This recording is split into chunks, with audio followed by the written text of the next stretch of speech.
Metre weight that is due to Hartree এবং তারপরে আসলে হার্ট্রি ফ্রক। এবং আমি যদি লেভেল অফ সফিস্টিকেশনের কথা বলি তাহলে এটাকে মোটামুটি এইভাবে ডিফাইন করা যায়। empirical potential of the dynamic model of the DFT of self-consistent field, যেটাকে আমরা দেখতে পাচ্ছি এখানে DFT এর সাথে ওভারল্যাপ করছে। এখানে দেখা যাচ্ছে যে হার্ট্রি ফর্ক কিন্তু লেভেল অফ সফিস্টিকেশনের ফিচারে DFT Hartree Fock level of সফিস্টিকেশনের DFT। আমাদের প্রশ্ন হলো যে আমরা এত বেশি DFT নিয়ে ইয়ে করি আমরা হার্ট্রি ফর্ক করি হার্ট্রি ফর্ক করা সম্ভব ডিএফটি করা তার তুলনায় অনেক অনেক সহজ। কোন দিক থেকে সহজ? Computational, not in concept. কনসেপ্টের দিক থেকে ডিএফটি কম সময় লাগে, কিন্তু কম্পিউটেশনালি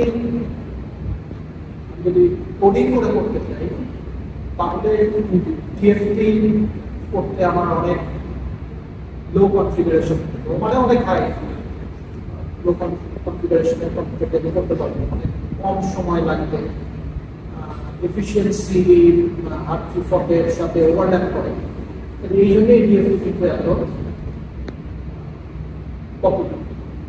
কিন্তু হার্ট্রি ফকে যেইভাবে সমস্ত টার্মকে ইনকর্পোরেট করা হয়েছে এক্সক্লুডিং দ্য কোরিলেশন টার্ম, সেটা কিন্তু যথেষ্ট রিগার্স। এটার ভিতরে অ্যাপ্রক্সিমেশন ফাঁকি দেওয়ার অংশটা কম, এটা পড়াটা অনেক।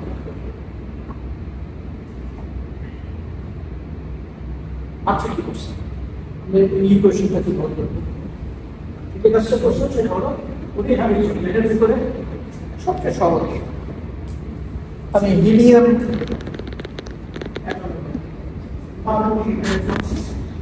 হিলিয়াম অ্যাটমের দুটো ইলেকট্রন আছে, একটা হিলিয়াম নিউক্লিয়াস আছে, সবাই এটা দিয়ে শুরু করে। এটা মাল্টি-ভেক্টর সিস্টেম। আপনি যেটা করছেন এই হ্যাবিটের একটু অদ্ভুত থাকতে পারে যে ওই যে এর আগে আমরা ওই যে এইচ আগে কি সব লিখছিলাম, তাই না? এর ভিতরে কিছু এবং এটা যারা ফিজিক্স করে তারা সব বেশি করে, তারা সি তারপরে হলো reduced Planck's constant, electronic charge, তারপরে হলো Boltzmann constant, এই জিনিসগুলোকে সব মান হয়। এইখানে আমরা ইভেন ওই যে নিউক্লিয়ার ম্যাস এবং ইলেকট্রনের ম্যাস এগুলোকে মানায় ফেলে ইকুয়েশন লিখছি। এই ইকুয়েশনের মধ্যে ওই সমস্ত যে টার্মগুলো আমরা জানি যে কি থাকা উচিত সেই টার্মগুলো আসে। যেমন এই প্রথম টার্মের সাথে কি আসা ছিল h স্কয়ার, নিচে হলো 2m e, আমরা ওগুলো সব ওগুলো আমরা নিব, ওগুলো না নিয়ে আমরা এই কোশ্চেনটা করেছি। ভালো এখানে যে টার্মগুলো আসছে এটা একটু আপনারাই বলবেন এটা কি, এটা কিসের টার্ম?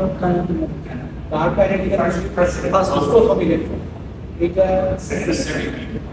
এটা নিউক্লিয়ার এবং ফার্স্ট ইলেকট্রনের মধ্যে পড়েছে, এটা নিউক্লিয়াস এবং সেকেন্ড ইলেকট্রনের জন্য এটা ইলেকট্রন এবং ইলেকট্রন।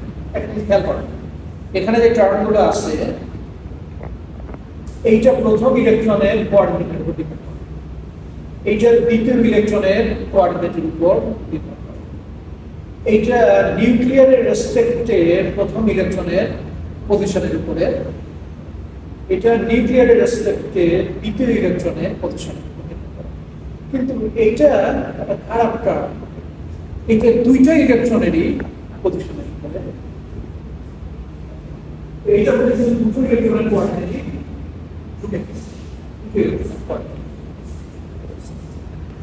এখন এর মধ্যে কিছু বাদ আছে, সব কি আছে?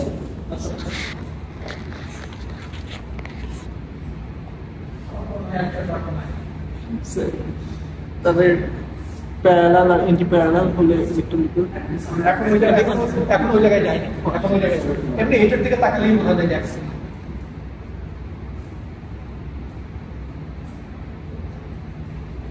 আমি এখন এই কাজ করতেছি আমার নিউক্লিয়াসের কাইনেটিক চিন্তা করতে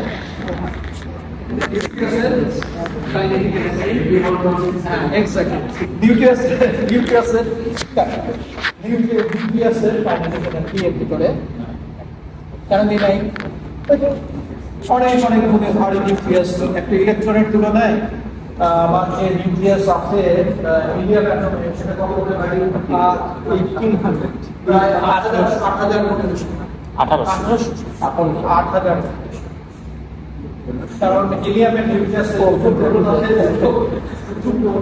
নিউট্রন প্রায় 8000 গুণ তো সেই জন্য ওইটাকে আমরা ধরে নিচ্ছি যে ও বেচারা খুব বড় সড়ো ও নড়েচড়ে ও নড়েচড়ে এই অ্যাপ্রক্সিমেশন আমাদের খুবই কাজে লাগে সেই জন্য আমরা ওই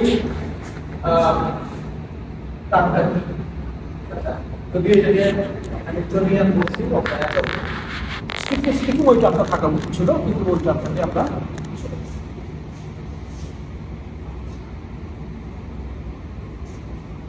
এখন আপনি যেটা বললেন যে ঠিক আছে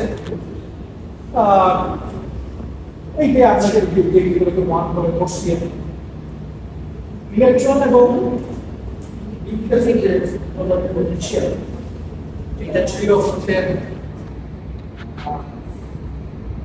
দুটো ইলেকট্রনের জন্য এটাকে একটু জেনারেল ফর্মে লিখি আর ইলেকট্রন এবং ইলেকট্রনের জন্য যে পটেনশিয়াল এটা তো আমরা বলেছি R1 এবং R2 দুটো কোঅর্ডিনেটের উপর নির্ভর করে আসলে নির্ভর করে হলো এই দুটো ডিস্টেন্স দুটো কোঅর্ডিনেটের পার্থক্য তো সেইভাবে যদি একটু লিখি তাহলে আমার যে হ্যামিল্টনিয়ানের লিস্টটা সেখানে একটু দুই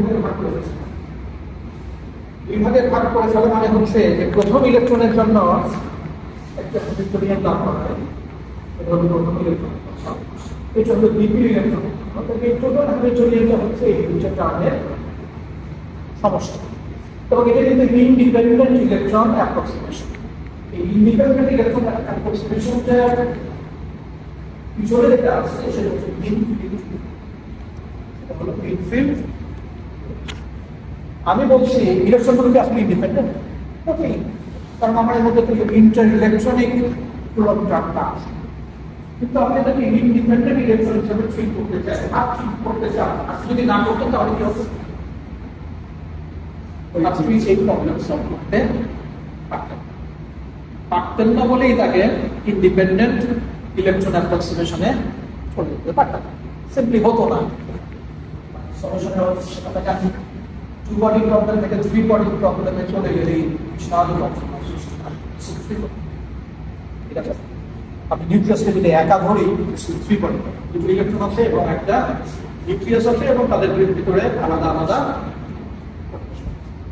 তাহলে তুমি ইন্ডিপেন্ডেন্ট ইলেকট্রন অ্যাপ্রক্সিমেশনে যে হ্যামিল্টনিয়ান থেকে দুই ভাগে ভাগ করবে এইটা হলো সিচুয়েশন নিউক্লিয়ার চার্জ এখানে এক নম্বর ইলেকট্রন বসে আছে এখানে দুই নম্বর এগুলো তাদের ভিতরকার দূরত্ব এটা হ্যামিল্টনিয়ানে এখানে গঠন ছিল সেখানে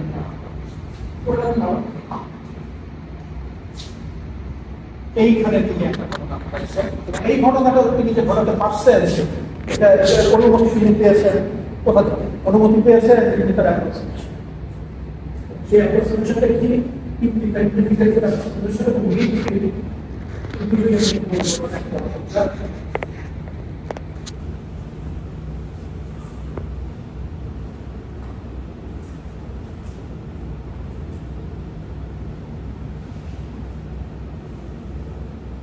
আপনি এটা করলেন অ্যাটমের জন্য যে ফাংশন ছিল এটা দুটো ইলেকট্রন একটা পরে R1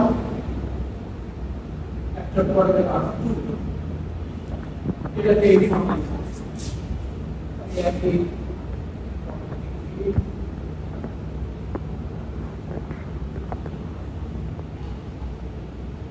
এই ফর্মে কেবলমাত্র তখনই লেখা যায় যখন ইলেকট্রনগুলো ডিপেন্ডেন্ট না হলে কখনো এই ফর্মে লেখা এই ফর্মে লিখতে গেলে ইলেকট্রনস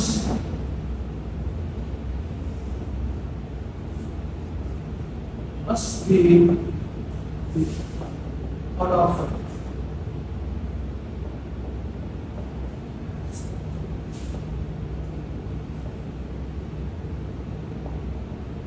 যদি ইন্ডিপেন্ডেন্ট না হতে এভাবে লিখতে পারতাম না।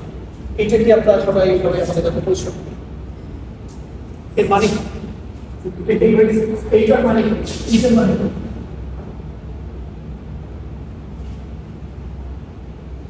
এইটার মানে কি?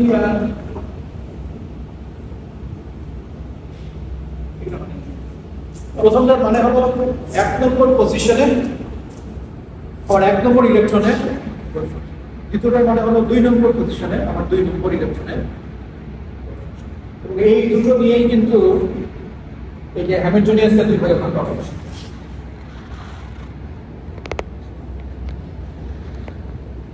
এই দুটো নিয়েই হ্যামিল্টনিয়ানটা দুই ভাগে ভাগ করা হয়েছে।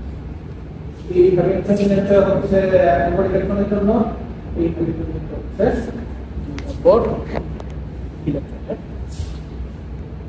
তাহলে φ1 এর জন্য আমি যদি আইগেন ভ্যালু ইকুয়েশন লিখতে চাই তাহলে কোন হ্যামিল্টনিয়ানটা ব্যবহার করব? দ্বিতীয়টার জন্য যদি লিখতে চাই তাহলে কোনটা ব্যবহার করব? এখনো ওই জায়গায় আসবো ধাপে ধাপে ওই জায়গায়। তো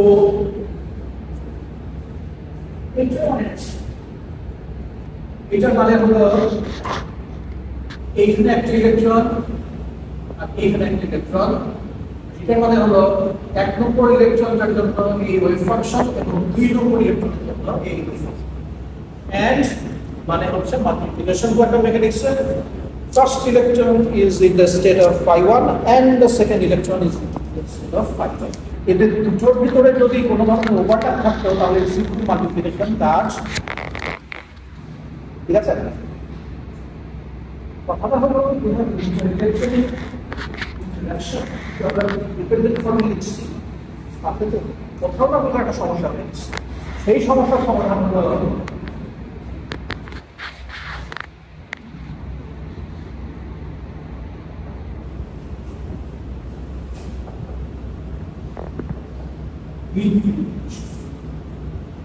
আমার বেশি চিন্তা করার দরকার নাই।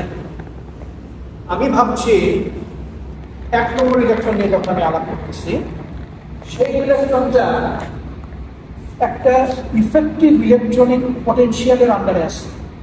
আমি চিন্তাও করছি না যে ওই ইফেক্টিভ ইলেকট্রনিক পটেনশিয়ালটা কে তৈরি করছে, আমার কোনো নেই। আমি বুঝি যে আমি যখন নড়াচড়া করি আমি একটা পটেনশিয়াল ফিল করি, এবং এই ইফেক্টিভ পটেনশিয়ালের যে ধারণাটা আসছে দ্যাট ইজ এ মিনফিল পটেনশিয়াল। এটা এক এক জায়গায় কেমন নামে গিয়ে কোথা থেকে আসলো, 1টা থেকে আসলো না 10টা থেকে আসলো না 20টা থেকে আসলো, আমার কোনো চিন্তা নেই। আমি সবকিছুকে একটা গড় পটেনশিয়াল সবার ইনফ্লুয়েন্সকে, এই ইনফ্লুয়েন্স এদেরকে ইন্ডিপেন্ডেন্ট হতে দেয় না, সেই ইনফ্লুয়েন্সকে আমি একটা গড়ের ভিতরে ঢুকে, ওই গড়ের ভিতরে আমিও মুভ করি 1 নম্বর ইলেকট্রন, ওই গড়ের ভিতরে 2 নম্বর ইলেকট্রন, সেইটা টোটালি ব্যাকগ্রাউন্ডে আমি দেখতে পাচ্ছি। এবং সেটাই হচ্ছে সেই ইফেক্টিভ পটেনশিয়াল। এবং সেই ইফেক্টিভ পটেনশিয়াল আছে বলে আমি একটা প্রথম করে দিচ্ছি, আমি ইফেক্টিভ পটেনশিয়ালের ভিতরে বলছি আমি কিন্তু আপনার 2 নম্বর 3 নম্বর 4 নম্বর চাপে নিয়ে চিন্তা করি। সো এইরকম একটা পটেনশিয়াল যদি আমি দাঁড় করাতে পারি তাহলে আমাদের midfield action should be valid, independent electron approximation will also be. That is what we did.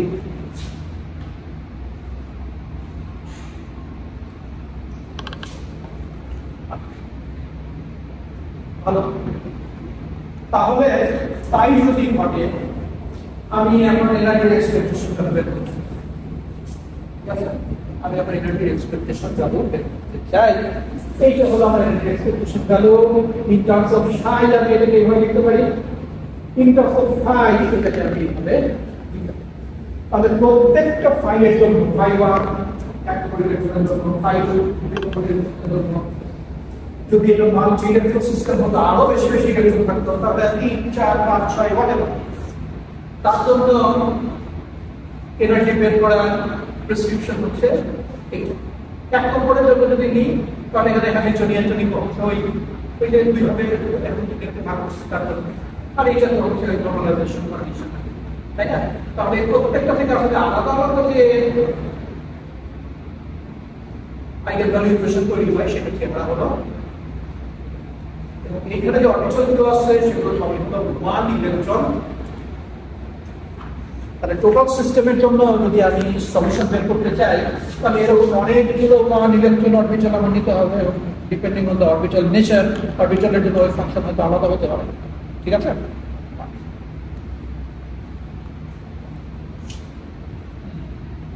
এখন যন্ত্রণাটা হচ্ছে যে আমি এখন প্র্যাকটিস করছি সেখানে বলা কাটা হয়ে আছে যে ইফেক্টিভ পোটেনশিয়াল। ইফেক্টিভ পোটেনশিয়াল তাই না? যে ইফেক্টিভ পোটেনশিয়ালটা ইনফিল্ড পোটেনশিয়ালটা আসে ধরে নিয়েই আমি এতদূর লেখালেখি করছি। সেই পোটেনশিয়ালটা কি পোটেনশিয়াল? সেই পোটেনশিয়ালটা সেখানে যেটা আসে সেখানে আসে হলো ভ্যারিয়েশনাল। এইখানে দেখেন ওই যে ইকুয়েশনটা আমরা দাম করেছিলাম, এইটা হলো H1 এর জন্য এনার্জি, এইটা হলো H2 এর জন্য এনার্জি, আর এইটাকে কিভাবে লিখছিলাম এই দুটার প্রোডাক্ট, তাই না? তাহলে এই দুইটা এনার্জির সমষ্টি হলো টোটাল এনার্জি।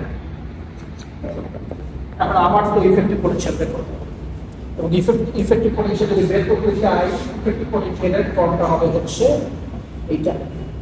সমস্ত অরবিটাল এখানে যদি স্কয়ার নিই তাহলে কি পাওয়া যাবে? চার্জের পরিমাণটা বোঝা যাবে, কুলম্বটা চার্জের পরিমাণটা বোঝা যাবে। আর কুলম্ব পোটেনশিয়াল 1/r ভ্যারি করে একটা থেকে আরেকটাতে দূরত্বের ডিফারেন্স, এবং সবগুলো থেকে ইফেক্টিভ পোটেনশিয়াল তৈরি হবে। 1 এর জন্য 2 এর জন্য সব মিলেই আমি গড় করব, সবাই মিলে যেটা দেয় সেখান থেকে আমি বেনিফিটটা বের করব, এবং সেটার জন্য ফর্মুলা হচ্ছে এই ইকুয়েশন 2.9। এই জায়গায় এসে ভালো করে খেয়াল করেন, যন্ত্রণা হয়ে গেছে ভীম আগে না, ঠিক আছে? পোটেনশিয়াল জানা থাকলে হার্ট্রি ইকুয়েশন সলভ করা। হার্ট্রি ইকুয়েশন সলভ করার অর্থ হচ্ছে এনার্জি আইগেনভ্যালু বের করে ফেলা এবং ওয়েভ ফাংশনগুলোকে জানা। ওয়েভ ফাংশনগুলো জানা থাকলে পোটেনশিয়াল থাকবে। ওয়েভ ফাংশন যদি না জানি আমি পোটেনশিয়াল বের করতে। এই জায়গাতে প্রশ্ন আসে হলো self consistent field. Essential ingredient of electric self consistent field.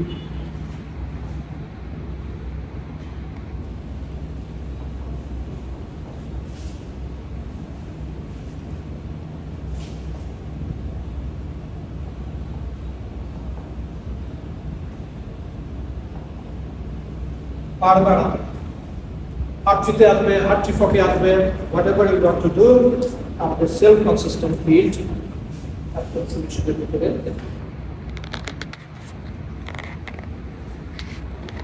বারবার বলছি বিষয়গুলো শোনা very good. This is the form for this system উপায় একটা সেভেল করেই যেভাবে হোক সেই কাজটা করবে।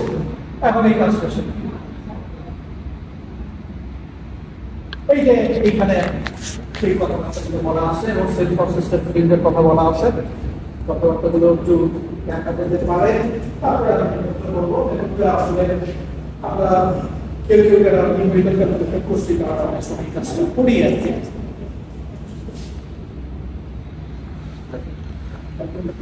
এবং সেলফ কনসিস্টেন্ট ফিল্ড যে অ্যাপ্রক্সিমেশন, এবং আমরা এখানে কাজটা করতেছি যে কারণ আমরা ম্যাটেরিয়াল নিয়ে কোনো আলাপ করি নাই, আমরা সিম্পলি সলিউশন থেকে আলাপ।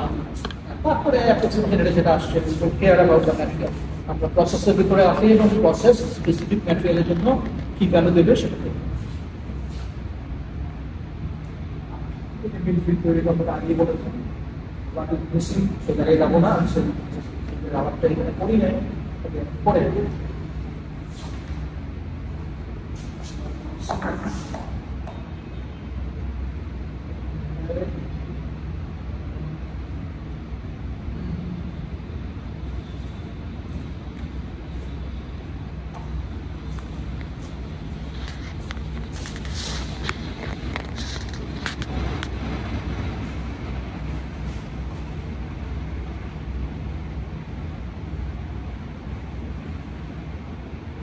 again you will see no beauty, you will only see hard work, beauty brings খালি খান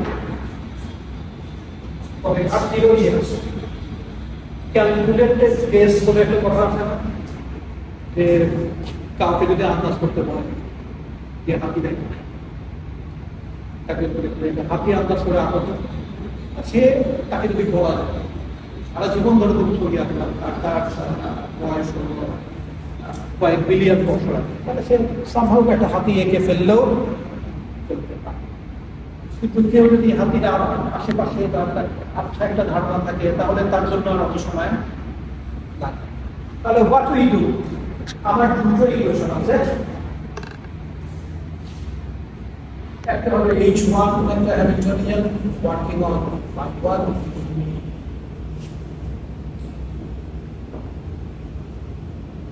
H2 একটা হ্যামিল্টনিয়ান ∅2 this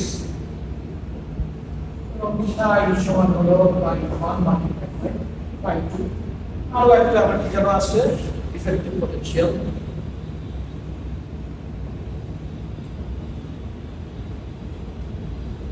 সবগুলো থেকে আসবে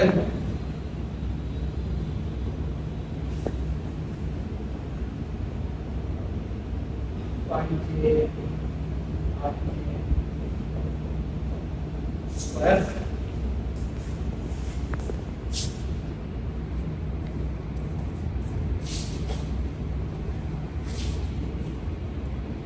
একটা প্রশ্ন করি, ইফেক্টিভ পোটেনশিয়ালটা কি এক নম্বর ইলেকট্রনের জন্য একরকম, দুই নম্বর ইলেকট্রনের জন্য আরেক রকম? দুটোই বিটফিট।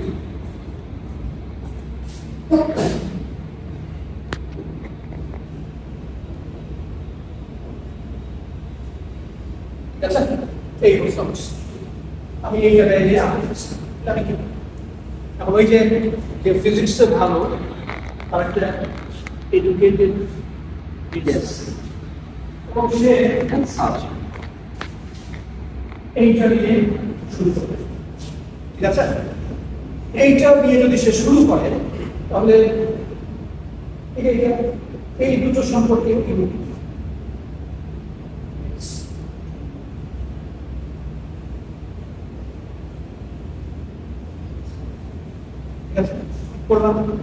পড়ার পরে এই দুটো যেহেতু আমি গেস করেছি এটা ব্যবহার করে আমি একটা ইফেক্টিভ পোটেনশিয়াল, ঠিক আছে? এখন আমি কি করবো, আমি গেস টেস্ট করব, ওই ইফেক্টিভ পোটেনশিয়ালটাকে ইনপুট হিসাবে নিয়ে এটাকে সলভ করতে দেখবো এই দিকে যে সাইওয়ান দিয়েছি ওই দিকেও সেখানে সাইওয়ান আসে, তার মানে যেইটা আমার বেস ওয়েভ ফাংশন ছিল সেই বেস ওয়েভ ফাংশন আছে, ঠিক আছে? আবার উল্টো হবে, আমি পোটেনশিয়ালটাকে গেস করে সেটা ওর ভিতরে ঢুকাই দিয়ে আমি দেখি এইটা আইগেন ভ্যালু ইকুয়েশন সলভ করি, সেখান থেকে যে ওয়েভ ফাংশন পাওয়া যায় সেটা আবার আগে যদি পোটেনশিয়াল ইউজ করছিলাম সেটাই পাওয়া যায় নাকি অন্য পোটেনশিয়াল, ভালো করে খেয়াল করতে। অ্যাপ্রোচ দুই ভাবে, একটা ওয়েভ ফাংশন দিয়ে করতে পারি, একটা পোটেনশিয়ালের ফাংশন। এরকম পোটেনশিয়াল যদি হয় তাহলে শ্রোডিঙ্গার ইকুয়েশন সলভ করে যে ওয়েভ ফাংশনটা পাবো সেই ওয়েভ ফাংশন যদি আমি ইউজ করি তাহলে ওই পোটেনশিয়াল, যদি ওই পোটেনশিয়ালে যাওয়া যায় আমি বলবো যে আমার গেস ঠিক আছে, দিস ইজ সেলফ কনসিস্টেন্ট। যদি না যাওয়া যায় I have to change the form of potential, অথবা পোটেনশিয়াল কনস্ট্রাক্ট করতে যে আমার যে প্যারামিটারগুলো ছিল সেটাকে আমার চেঞ্জ করতে হবে। আবার যদি ওয়েভ ফাংশন গেস করে একটা পোটেনশিয়াল আমি তৈরি করি, সেই পোটেনশিয়ালটাকে যখন শ্রোডিঙ্গার ইকুয়েশন নিয়ে আসবো that Schrodinger equation will give me new set of wave functions. যদি সেই ওয়েভ ফাংশনগুলো কনভার্ট করে দেন আই উইল সে যে আমার ওয়েভ ফাংশনটাকে আমি গেস করছি না সেটা, যদি না করে উপায় নাই, I have to carry on the same loop again. কতক্ষণ করতে থাকবো? যতক্ষণ এটা ম্যাচ করে। ম্যাচ করা মানে কতক্ষণ ম্যাচ করে? অলমোস্ট কখনোই এক্স্যাক্টলি ম্যাচ করানো যায় না, উইদিন এ টলারেন্স। কত কাছাকাছি হলে আমি বলবো যে হ্যাঁ ডিসটেন্স। এবং এই জন্যই আমরা যখন ডিএফটি করি it's very important to set the tolerance factors. কনভার্জেন্সটা কত দূর হলে, যদিও সেখানে কনভার্জেন্সের আলাদা, কিন্তু কনভার্জেন্সের আইডিয়াটা সরকারি থাকে। ওখানেও যে ক্যালকুলেশনটা করা হয় এটা হচ্ছে সেলফ কনসিস্টেন্ট।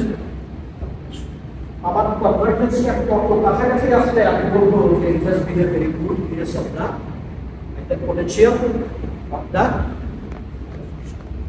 তো এটাই সেলফ কনসিস্টেন্ট ফিল্ড। আমার কথাটা হলো সেলফ কনসিস্টেন্ট এই জন্য আমি যেইটা দিয়ে এইটা বের করবো, এইটা ব্যবহার করে যেইটা দিয়ে এটাকে বের করছি সেটাই যদি ফিরে পাই, অন্য জায়গায় যদি চলে যায় আবার that is what we do. আমরা যখন প্রোগ্রাম রান করাই তখন এই কাজগুলো করতে। এখন প্রশ্ন হচ্ছে যদি মাল্টিপ্লেক্স সিস্টেম হয় এবং কম্পাউন্ড হয় তাহলে এরকম কতগুলো টার্ম দাঁড়াবে, কতগুলো ফাই আই বা ফাই জে দাঁড়াবে, অনেকগুলো, প্রত্যেকটা নিয়ে এই কাজ যখন করতে হবে it becomes computationally a huge task. So it is never very efficient method of calculating things. Therefore, early যারা এনার্জি ক্যালকুলেশন করছে, ব্যান্ড স্ট্রাকচার করছে, প্রপার্টি মেজার করছে, তাদের কাছে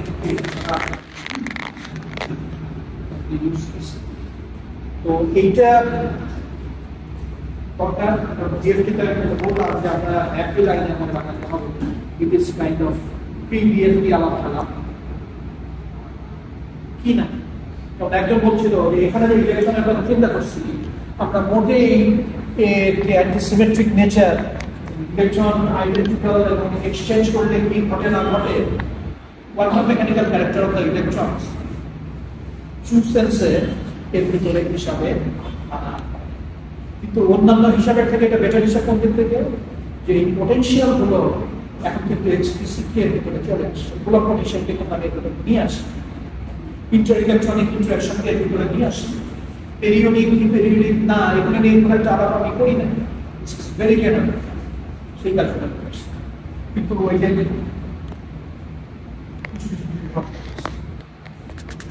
এরপরের স্টেপ যেটা সেটা হলো আর্টিফর্ম থিওরি, এবং সেইখানে যে মডিফিকেশনটা আসলো সেটা হলো into the fermionic nature of the electrons, identical quantum particle.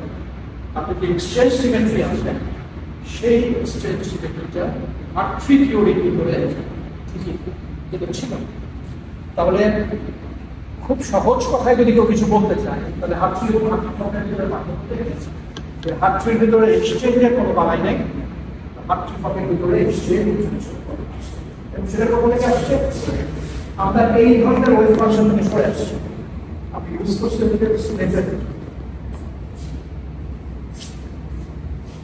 স্পেটারের একটা বড় কাজ, তিনি আমাদের শিখিয়ে দিয়েছেন যে তুমি যদি রেডিলি এক্সচেঞ্জকে তোমার হিসাবের মধ্যে আনতে চাও তাহলে ওয়েভ ফাংশনটাকে কিভাবে একটা ডিটারমিনেন্টের ফর্মে লিখতে হবে, ওইভাবে লেখা মাত্রই এটা অটোমেটিক্যালি সিমেট্রিসাইজড হয়ে যাবে। এখানে পারমিউটেশন অপারেটরের ব্যাপার আছে। পারমিউটেশন অপারেটর কি করে যে দুটো স্টেটের ভিতরে ইলেকট্রনকে, ইলেকট্রন যদি কমপ্লিটলি আইডেন্টিক্যাল পার্টিকেল হয়, force electron completely identical particle তাহলে সে কত ইলেকট্রন আছে এলাই 10 to the power 16 10 to the power 40 এত প্রতিটা ইলেকট্রন দেখতে হবো। তো আপনি আগে আমাদের ইলেকট্রিক ফ্যাসিলিটি সবাইকে করাই দেন, এটা আমরা ট্রিমেন্ডাসলি ফ্যাসিলিটি সরকার একটা ভিতরে তৈরি হয় না, এতগুলো তৈরি হচ্ছে সবগুলো হুবহু একই রকম, কোনোটা এদিকে একটু ট্যাপা হবে, কোনোটা একটু ইয়ে হবে, মানে কোনো লেভেলে এই একটা থেকে আরেকটা কোনো ইন্টারেস্টিং ব্যাপার বলে মনে হয়। কি অদ্ভুত ব্যাপার, এতগুলো তৈরি হচ্ছে সবগুলো একই কমপ্লিটলি ইনডিস্টিংগুইশেবল। তাহলে কমন সেন্স কি বল, আমি যদি এ স্টেটের একটা ইলেকট্রনকে বি স্টেটে নিয়ে যাই আর বি স্টেটের একটা ইলেকট্রনকে এ স্টেটে নিয়ে যাই, কোনো পার্থক্য তৈরি হওয়ার কথা। আমাদের ক্লাসিক্যাল জগতে ফিজিক্যালি কোনো পার্থক্য আসলে ফিজিক্যালি কোনো পার্থক্য ওইভাবে তৈরি হয় যদি বলি, আসলে যে পার্থক্য যেটা তৈরি হয় সেটা ওয়েভ ফাংশনের পার্থক্য। অ্যান্টিসিমেট্রিক ওয়েভ ফাংশন হওয়ার কারণে আমি তাহলে স্পিডের আমার আসে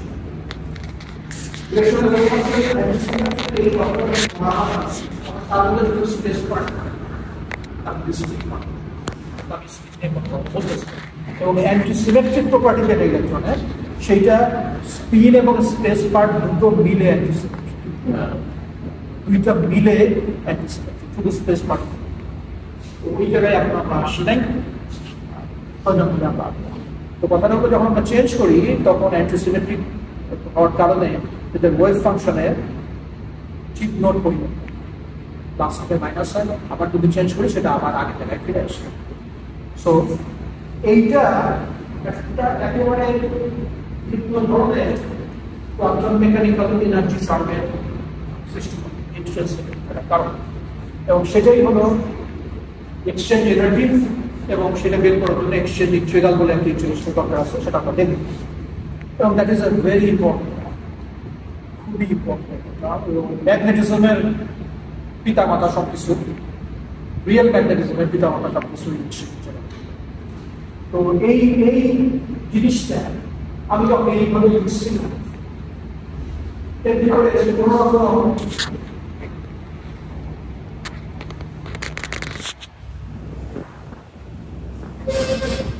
এক্সচেঞ্জ এনার্জি পাওয়া ছিল। এইটা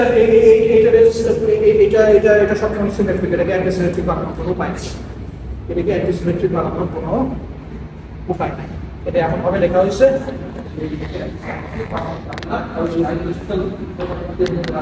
সেটাকে এইটা যদি আমরা ঢুকাই, কি বলছিলাম, ভিতরে এই জিনিসটা ঢুকে বসে আছে, এটা ঢুকে বসে আছে।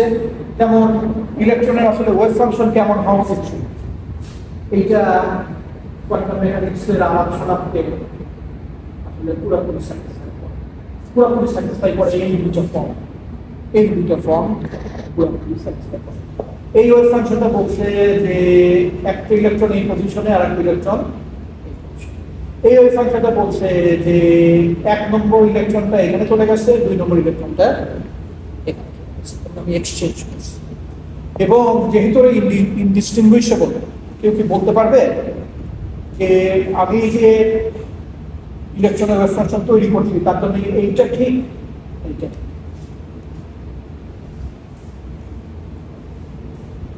দুটাই ঠিক, প্রথমটাও হইতে পারে, দ্বিতীয়টা। দিস অর দ্যাট, অর কোথায় বসে আছে, হয় এরকম অথবা এরকম, টু ইলেকট্রন সিস্টেম থাকে। এই ভদ্রলোক আসলে কোথা থেকে, এটা আসছে প্রবাবিলিটি থেকে। আমি যদি এই ফর্ম জানি সবাই,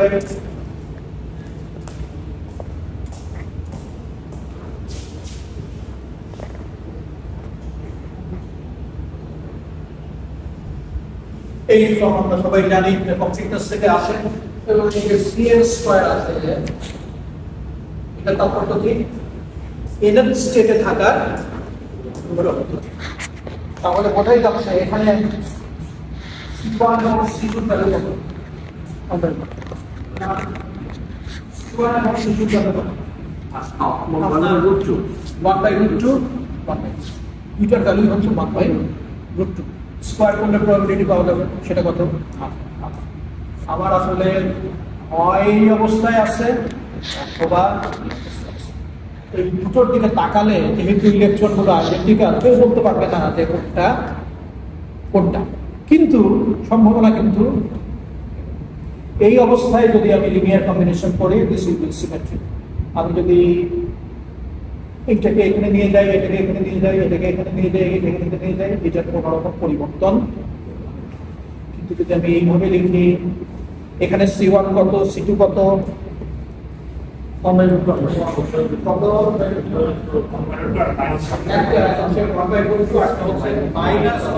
ওই মাইনাস রেখে ঘাবড়ে যাওয়ার কিছুই নাই, কারণ তাৎপর্য হলো তার স্কয়ার, আবার ওই একই।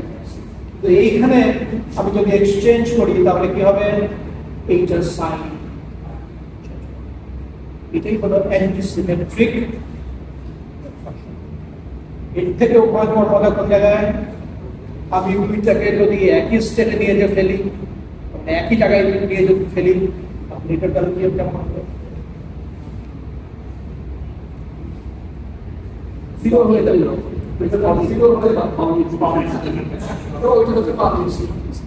তো এইগুলো আমাদের ফিজিক্সে যে বড় বড় ম্যাজিক গুলো হয়, এটা হচ্ছে এত সহজ ধারণা থেকে এত বিশাল তাৎপর্যপূর্ণ ধারণাতে,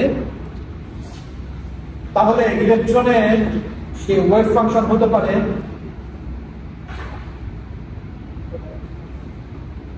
ইলেকট্রনের যে ওয়েভ ফাংশন হতে পারে সেটা এরকম হতে পারে, ইলেকট্রন সিস্টেম থাকলে ইলেকট্রন সিস্টেম এরকম। যদি এরকম হয় তাহলে বলছিলাম যে স্পেস পার্ট টোটালটা পেতে গেলে স্পিড পার্টের প্রয়োজন হবে। স্পিড পার্টটা কেমন হবে? সিমেট্রিক না অ্যান্টিসিমেট্রিক? অবশ্যই অ্যান্টিসিমেট্রিক হবে, কারণ সব মিলে ওয়েভ ফাংশনটাকে অ্যান্টিসিমেট্রিক হতে হবে। সিমেট্রিকের সাথে যদি সিমেট্রিক গুণ করি এটা সিমেট্রিক, অ্যান্টিসিমেট্রিকের সাথে যদি অ্যান্টিসিমেট্রিক গুণ করি এটা সিমেট্রিক হবে। কিন্তু সিমেট্রিকের সাথে যদি অ্যান্টিসিমেট্রিক নিয়ে আসি তাহলে সেটা অ্যান্টিসিমেট্রিক। তাহলে সেক্ষেত্রে স্পিড পার্টটা এখানে আসবে হলো অ্যান্টিসিমেট্রিক, এখানে আসবে। তো এইটাকে যদি আমি লিখতে দেখেন, এই লেখাটাকে কি সুন্দর একটা ডিটারমিনেন্টের ফর্মে নিয়ে আসা যায়। এখান থেকে ওই দুইটা ইকুয়েশন আসছে, হ্যাঁ, দুইটা ইকুয়েশন এখানে আছে। এবং আমার যদি অনেকগুলো থাকে, যদি এর ইলেকট্রন স্টেটের জন্য যদি আমি চিন্তা করি, সামথিং লাইক দিস, এগুলো প্র্যাকটিস করা খুব মনে। আমার যদি 3টা ইলেকট্রন থাকে তাহলে C1 C2 এগুলোর ম্যাগনিটিউড কত হবে? ভালো লাগবে একদম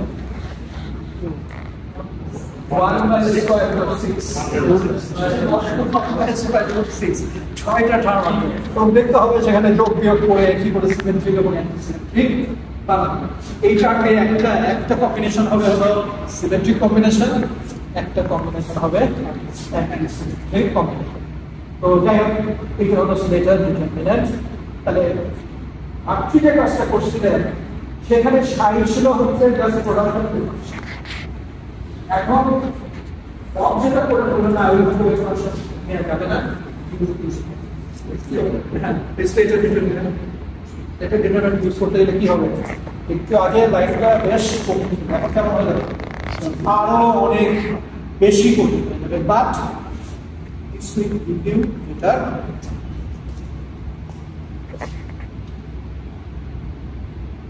আচ্ছা, ভালো কথা। এই যে বিদ্যুতের চেহারা স্পিড কোঅর্ডিনেট নিয়ে সিগমা নিয়ে সিমেট্রি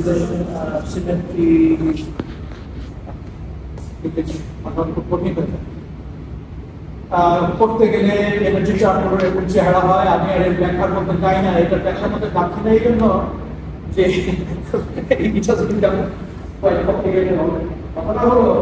একটা দুটো থাকলে চেঞ্জ করবো, 3টা থাকলে চেঞ্জ করবো একের সাথে হয় 3 অথবা 2। আবার 3টা যদি থাকে 3 চেঞ্জ করতে পারে 2 এর সাথে অথবা 1 এর সাথে।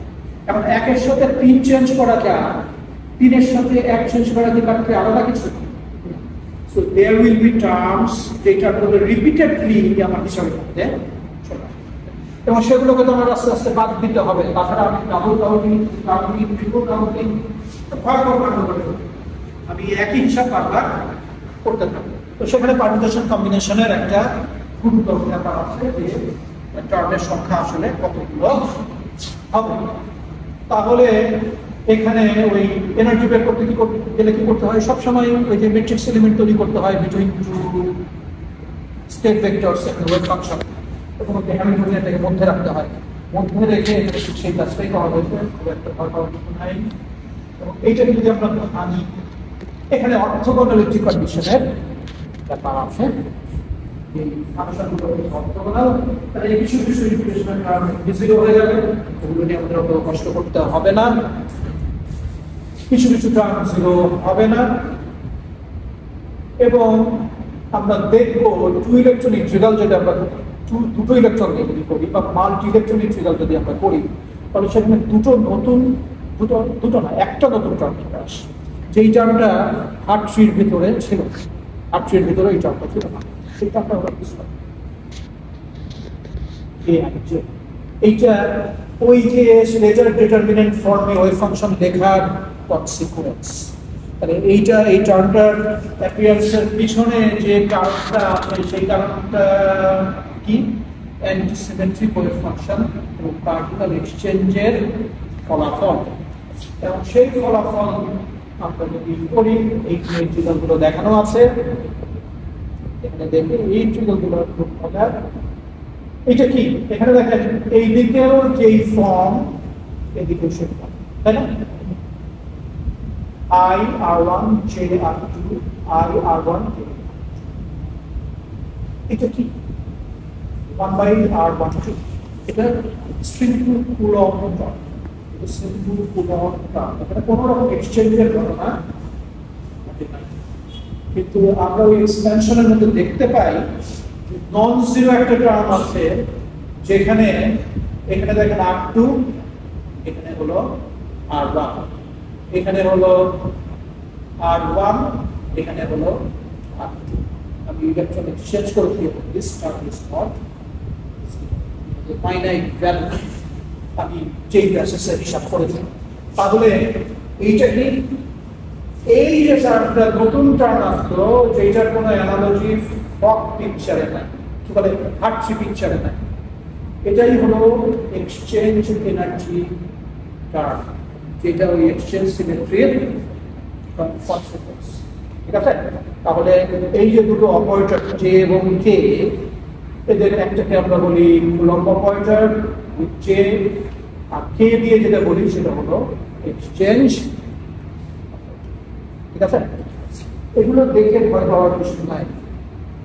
এখনো কিন্তু আমরা হার্ট্রি যে বেসিক আমরা আপনার স্টেটার যেটা লিখছিলাম, সেটা কি ডিপেন্ডেন্ট ইলেকট্রন অ্যাপ্রক্সিমেশন ছিল না ইন্ডিপেন্ডেন্ট ইলেকট্রন? এখনো ইন্ডিপেন্ডেন্ট ইলেকট্রন অ্যাপ্রক্সিমেশন আছে। যে দুইটা আপনার ইন্টিগ্রাল, দুইটা আপনার ইন্টিগ্রালের ভিতরে তো কোনো আপত্তি করার কিছু নেই, কারণ হার্ট্রি সাহেব তো দুইটা টার্মের মাল্টিপ্লিকেশন দিয়েই ওই সাইকে এক্সপ্রেস করছিলেন, দুইটা হোক তিনটা হোক, ওগুলো কোনো ব্যাপার না। মাল্টিপ্লিকেশন হলে এরকম মাল্টিপ্লিকেটিভ টার্ম থাকবে। ঠিক আছে? তাহলে সব মিলে যেটা দাম হয়, ইলেকট্রনের জন্য হার্ট্রিটাকে রেজোনিয়ে দিয়েছিল,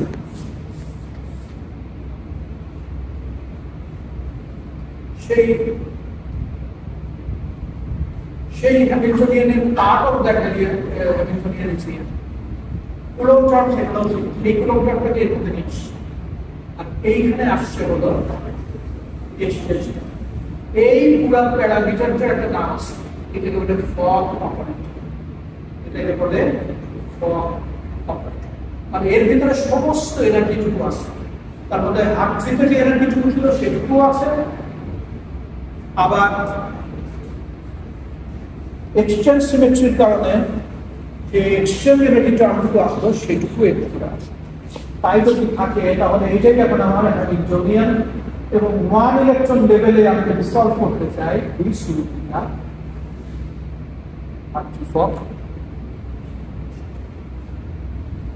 সলিউশনের উপায় কি? এগেইন আমরা মিডফিল্ডে আছি, আগে শুধুমাত্র আমার সেলফ কনসিস্টেন্টলি কুলম্ব পটেনশিয়ালকে মিলাইতে হতো এবং সেইটাকে মিলিয়ে আমরা ওয়েভ ফাংশন বের করতাম। এখন শুধু কুলম্ব পটেনশিয়ালকে মিলাইতে হবে না, আমার ওই ওয়েভ ফাংশন থেকে এক্সচেঞ্জ টার্মটা তৈরি করতে হবে এবং তৈরি করে নিয়ে এই ফক ইকুয়েশনে খেয়ে দেখতে হবে যে যে ওয়েভ ফাংশন দিয়ে শুরু করছিলাম আবার সেই ওয়েভ ফাংশনে আমি পৌঁছতে পারি।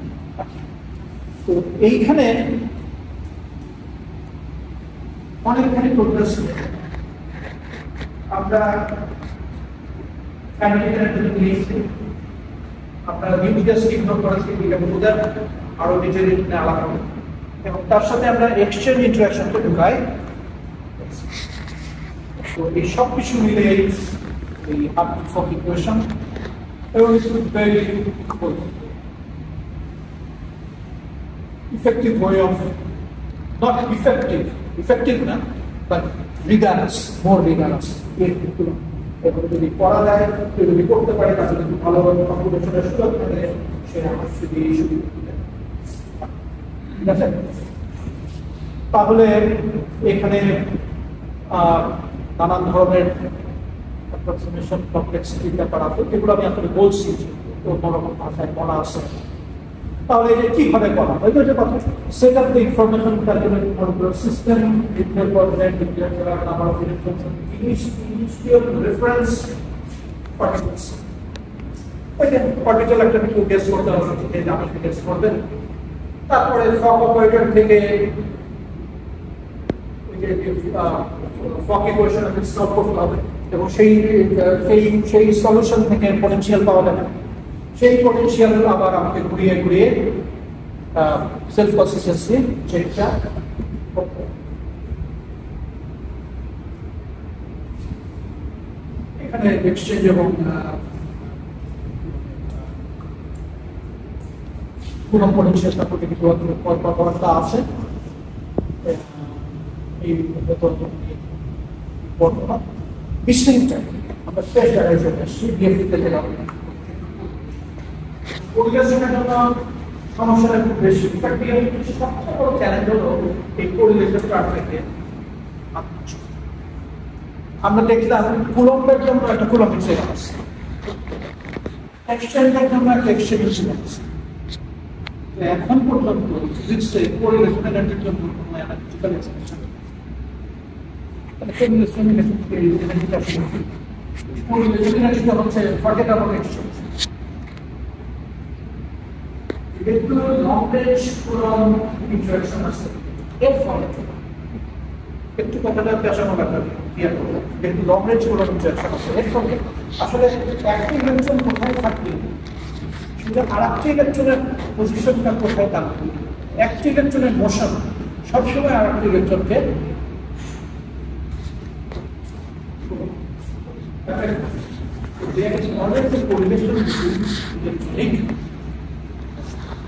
এবং এর ফলে টোটাল এনার্জিতে একটা কন্ট্রিবিউশন।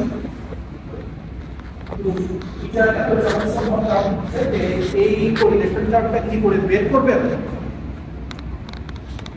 কোনো প্রেসক্রিপশন আপনাকে ওই যে আমাকে গেস করতে হবে এবং বিভিন্ন ফর্ম করে এই বিষয় এবং সেই কাজগুলোই ডিএফডিতে যারা মাস্টার তারা করেছেন, অনেকগুলো ফর্ম তারা দিয়েছেন। এক একটা ফর্ম এক এক জায়গায় কাজ করে। There is no universal exchange correlation. Potential যেটা সব জায়গায় কাজ করে, এরকম কোনো এক্সচেঞ্জ কোরিলেশন। তো এই জন্য ডিএফডি করতে গেলে অনেকটা এটা অভিজ্ঞতার প্রয়োজন আছে। কি দিয়ে শুরু করবো, কতটুকু এটা থাকবো, ইমপ্রুভমেন্টটা কি করে করতে পারি, সেগুলো নিয়ে আস্তে আস্তে আমার ওখানে তো আমরা কিন্তু একটা ইলেকট্রন আরো 4-5টা ইলেকট্রন কারণে যে চেঞ্জ হচ্ছে কোরিলেশনের কথা। তো দুটোকে আমরা যদি সিস্টেম ধরে দুটো সিস্টেম ধরতে পারি যে একটা ইলেকট্রন আর এমনিতেও আমি ইন্ডিপেন্ডেন্ট ইলেকট্রন সলিউশন করছি, কিন্তু in the presence of that kind of potential. ঠিক আছে। আচ্ছা, ডেনসিটিটা কোথায়? এর মধ্যে কিন্তু আমরা ডেনসিটি নিয়ে তেমন আলাপ করিনি। এইটার একটা বেসিক ডিফারেন্স Hartree এবং Hartree-Fock এই ফর্মুলাগুলো হচ্ছে ওয়েভ ফাংশন সেন্ট্রিক। এখানে কিন্তু হচ্ছে ওয়েভ ফাংশন ডেনসিটিতে আসা যায়, কিন্তু এরা কাজ করতে পছন্দ করেন ওয়েট। এখানে ডেনসিটি আমি আনতে পারি পাকা পাকা, এগুলো ডিএফটির স্প্লিট হলো ডেনসিটি সেন্ট্রিক। এটা কাজ করে, এটা শুরু করে ডেনসিটি, আর এটা শুরু করে ওয়েভ ফাংশন। ওয়েভ ফাংশন দিয়ে শুরু করাটা অনেক বেশি কোঅর্ডিনেটের প্রয়োজন হয়। Density at a particular position, that's it. ওই ডেনসিটি সৃষ্টি করেছে কিন্তু আসলে ডিফারেন্ট ওয়েভ ফাংশনস। কিন্তু আমি শুরু ওই ওয়েভ ফাংশন শুরু করি না, পার্টিকুলার ডেনসিটি।